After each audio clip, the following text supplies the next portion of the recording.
Welcome dears, आप सभी का एक बार फिर से इस चैनल में स्वागत है। चलिए मैं ये प्रतिशत का एक क्वेश्चन ले रहा हूँ। अच्छा क्वेश्चन है और मेरा हमेशा पढ़ाने का तरीका जो होता है तो कॉन्सेप्ट मैं पहले लेता हूँ। कोई भी क्वेश्चन लेकर सबसे पहले उस टॉपिक से संबंधित, जैसे एक जो क्वेश्चन है परसेंट का है, मैं जितने भी परसेंट की वीडियो डाला हूँ, बहुत वीडियो डाला हूँ, कोई भी व्यक्ति कोई भी वीडियो देखेगा तो उसको सबसे पहले उस टॉपिक से संबंधित, जैसे परसेंट है तो परसेंट का कॉन्सेप्ट मैं पहले बताऊंगा और फिर शार्ट में उसका कैसे 20 से 30 सेकंड में उस क्वेश्चन को हल कर सकते हैं। ये मैं हमेशा इस तरह से चीज़ों को समझाता हूँ ताकि बच्चों को, यदि मैं हमेशा बता दूँ कि जो बच्चा सिर्फ शॉर्ट ट्रिक के पीछे भागता है वो कभी कोई भी कंपटीशन एग्जाम नहीं निकाल सकता है, क्योंकि कोई भी कंपटीशन एग्जाम 20 से 30 सेकंड में हर प्रश्न तब हल कर पाएंगे जब आपका कॉन्सेप्ट क्लियर हो, कॉन्सेप्ट क्लैरिटी चाहिए और प्लस कैलकुलेशन स्पीड चाहिए। दो चीज़ें से ही सिर्फ एग्जाम निकल सकता है, कैलकुलेशन स्पीड। स्पीड आप जल्दी से गुणा भाग कर लेते हो, जोड़ना घटाना, है ना। तो ये दोनों चीज है, कॉन्सेप्ट क्लियर है किसी टॉपिक का और स्पीड है, तो आप किसी भी क्वेश्चन को 30 से 40 सेकंड या 20 सेकंड में हल कर सकते हैं। वही हमारा हमेशा मकसद होता है, अन्यथा शॉर्ट ट्रिक रटाना मेरा काम नहीं है, ना शॉर्ट ट्रिक से कोई एग्जाम निकाल सकता है। कोई शॉर्ट ट्रिक होती नहीं बेसिकली, है ना, क्योंकि एग्जाम में अगर क्वेश्चन को घुमाएगा तो लड़के घूम जाएंगे, कभी कोई शॉर्ट ट्रिक काम नहीं करेगी। चलिए पढ़ते हैं। राज अपनी आय में से 20% घर किराए पर, हाँ जितना भी उसकी इनकम है उसका 20% घर का किराए पर खर्च कर देता है। शेष 70% घरेलू, शेष में जो शेष बचा है, शेष जो बचा है उसमें 70% घरेलू व्यय पर खर्च करता है। ठीक है, यदि वह प्रतिमाह 3600 बचाता है तो उसका प्रतिमाह कुल आय बताइए। बहुत सिंपल क्वेश्चन, बेहद सिंपल क्वेश्चन है, लेकिन मैं फिर से कॉन्सेप्ट ले रहा हूँ। मान लीजिए कि राज जो है उसकी मासिक आय x% है, x रुपए, सॉरी, एक महीने में x रुपए कमाता है, तो घर किराया पर वो कितना खर्च कर देगा? किराया पर x गुणे 20%, यानी 20% मतलब समझते होंगे 1/5 होता है, तो इतना वो खर्च गए। 20% मतलब सब समझते हैं, 20/7 यानी 1/5, तो x/5 हो गया ये। तो ये खर्च कर दिया, तो अब शेष कितना बचा देख लीजिए खुद भी। उसकी x कमाई थी, x/5 उसने किराए पर खर्च कर दिया, तो ये आप समझते हैं कि 5 के इधर गुणा हो जाएगा 5x और फिर -x, तो 4x, 5x में -x, ये इसका सरल कर देंगे तो ये 4x/5। अब उसके पास इतना बचा 4x/5। अब इतने में से शेष में 70% घरेलू व्यय पर खर्च करता है। तो घरेलू व्यय, घरेलू मतलब घर के खर्च, लड़के दवाई, बच्चों की फीस, ये सब होता है। तो ये 4x/5 का 70%, ये 70% मतलब जो भी ये जो इसका इतना पैसा बचा था उसका 70%, यानी इसका 70%। तो कोई भी समझ सकता है, ये तो मैं अभी बेसिक ले रहा हूँ। 70% मतलब 7/10 होता है, 70/100 यानी 7/10। तो इस प्रकार ये देखे कि 2 दूना 4, 5 दूना 10, ये हो गया 7 दूना 14, 7 दूना 14x/25, तो 14x/25 ये उसका क्या है, अब जो है तो उसका खर्चा है। तो अंत में उसकी बचत अब कितनी होगी? इसके पास इतना ही पैसा था, इतना ही, तो 4x/5 में अब बचत कितनी हो गई? ये पहले खर्च किया तो इतना शेष आया, इतनी बचत आई, और इसमें भी इतना खर्च कर दिया, घरेलू खर्च इतना, तो अब बचत कितनी होगी? ये तो पैसे बचा था, इसमें से इतना हटा दिया, 14x/25, 14x/25 हटा दिया, तो अब वो बचत हो जाएगी। तो 25 का एलसीएम हो जाएगा, अब 25, 5 आया, 5 20, 20x और -1, सॉरी ये क्या हो गया, 20x, 25, 5 20, अब 25 कम 25 एक आएगा 14x। तो इस प्रकार ये 20x में 14x को हटा देंगे तो 6x/25, ये उसकी बचत हुई। तो 6x/25 की जो बचत है, 6x/25 वो महीने की, वो दिया है कि 3600 रुपये है, ये 3600 हो गया।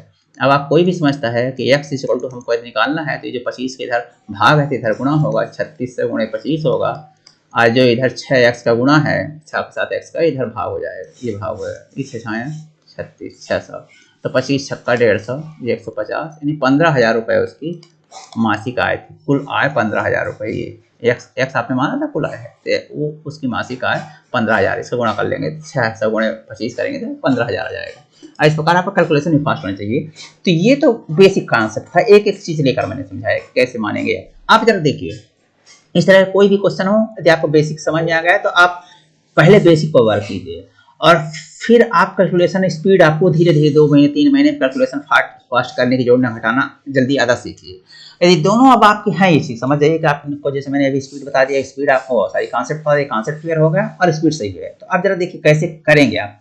मन में ही मान लीजिए कि उसकी मासिक इनकम मान लीजिए हर महीने वो 100 रुपये कमाता है, तो 20% किराए पर खर्च कर देते तो बचेगा तुम्हारा 20%। अगर खर्च कोई चीज अपने आप 100% होती है, समझिए यदि आपके पास 6000 रुपये है और किसी के पास 6000 करोड़ रुपए है, 6000 करोड़, आपके पास 6000, किसी के पास 6000 करोड़ है, लेकिन अपने आप आपकी संपत्ति 100% है, आपके लिए आपकी संपत्ति 100% है और इसकी भी संपत्ति 100% है। तो कहने का मतलब 100% इसके पास भी है, 100% इसके पास भी, तो दोनों पास सेम है। क्यों? क्योंकि अपनी संपत्ति अपने लिए हमेशा 100% होती है। तो ये आपके समझ में आ गया होगा कि कोई भी संपत्ति अपने आप में, कोई भी राशि अपने आप में 100% होती है। तो जो मैंने माना, अब कैसे जल्दी कर सकते हैं वो मैं समझा रहा हूँ, उसका कॉन्सेप्ट दे रहा हूँ। तो मैंने मान लिया कि उसकी इनकम x रुपए है, तो 20% घर के किराए पर खर्च कर दिया, तो 100% कुल उसकी जो x है वो अपने आप 100% है। जो उसकी इनकम x आपने माने वो अपने आप 100% है। 100% में 20% खर्च कर देते, 80% बचा, यानी x का 80% उसके पास बच गया। अब शेष, तो इस 80% शेष जो बचा, शेष में 70% घरेलू व्यय में खर्च कर देता है। तो 70% जब खर्च कर देता है इस पर वो 70% खर्च कर देता है। तो इस पर यदि 70% खर्च कर देता है तो ये अपने आप में 100% है। ये जो भी राशि बचेगी अपने आप 100% है। इसका 30% बचाएगा, तो इस राशि का 30% उसके पास फिर से बचत होगा। और ये बचत जो है ये 3600 रुपये है, ये बचाएगा। 70% खर्च कर देगा, 30% बचेगा ना। तो ये जो अभी देखिए 100 रुपये उसके पास था, 100 रुपये था तो उसमें 20% खर्च कर दिया तो 80% उसका बचत हो गया। ये बचत है, यानी शेष बचा है। अब इस शेष में से भी 70% खर्च कर देता है, तो इस शेष में से भी 30% फिर से बचाएगा। 70% खर्च कर दिया तो इस शेष इतने में से 30% फिर से बचा लेगा, तो इसका 30% वो बचा लिया फिर से।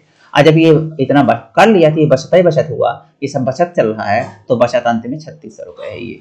बस आपका यदि कॉन्सेप्ट क्लियर है तो आप ये कुछ भी नहीं लिखेंगे दुनिया भर की चीज जो मैं अभी समझाया हूँ, ये सिर्फ आपको कॉन्सेप्ट देने के लिए दिया हूँ। आप ये चीज लिखेंगे, ये प्रतिशत के ये कॉन्सेप्ट। और इस बार आप देखिए कि x इज इक्वल टू क्या हो जाएगा, ये खुद देख सकते हैं कि 3600 है, यहाँ नीचे 100 आएगा, यहाँ भी 100 आएगा, तो इधर दोनों 100 को ऊपर गुणा हो जाएगा। जब x गुणे 80/100 गुणे 30/100 करेंगे तो 100 यहाँ 100 जो नीचे है तो यहाँ ऊपर हो जाएगा, और यहाँ ऊपर जो गुणा है x का था 80 और 30 का, तो यहाँ भाग हो जाएगा ये। तो इस प्रकार यदि आप देखें तो ये शून्य ये कट गया, 2 शून्य इसका, अब 12 तिहाई 36 हो गया। अब ये 2 चौको 8 और 25 चौको 100, ठीक। और ये 6 दूना 12, तो ये 6 और 2 शून्य, 600 गुणे 25 है, 600 गुणे 25। और इस प्रकार ये 15,000, ये 15,000। तो इस प्रकार आप इतना लिखकर ही इस प्रश्न को खत्म कर सकते हैं। कोई और जल्दी कैसे खत्म कर सकता है, इतना लिखकर चलिए देखते हैं कैसे और जल्दी खत्म कर सकता है। चलिए